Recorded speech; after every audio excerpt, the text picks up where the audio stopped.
C'est le dernier volet de l'affaire Daval qui se jouait ce lundi à Vesoul.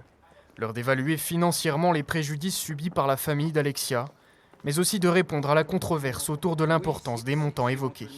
Les parties civiles ont été assez choquées que les chiffres soient divulgués, que les conseils de Jonathan Daval affirment qu'il s'agit aujourd'hui d'une affaire d'argent. C'est loin d'être le cas, encore une fois, cette question d'argent, elle est totalement secondaire pour eux.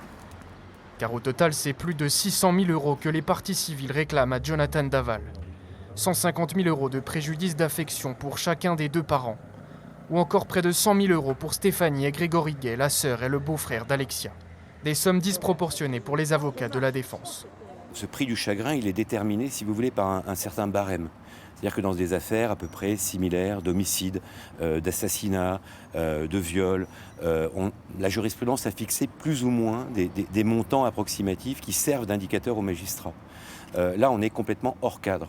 Il y a malheureusement des membres de la famille qui n'ont aucun lien avec Alexia, aucun lien affectif particulier, qui ne savaient rien de sa vie quand ils ont été interrogés d'ailleurs par les enquêteurs et qui aujourd'hui demandent des sommes exorbitantes.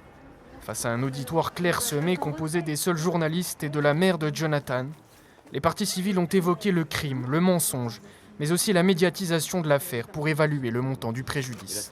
C'est un véritable drame pour les parties civiles que je représente aujourd'hui, de voir chaque jour les commentaires, les émissions sur Alexia.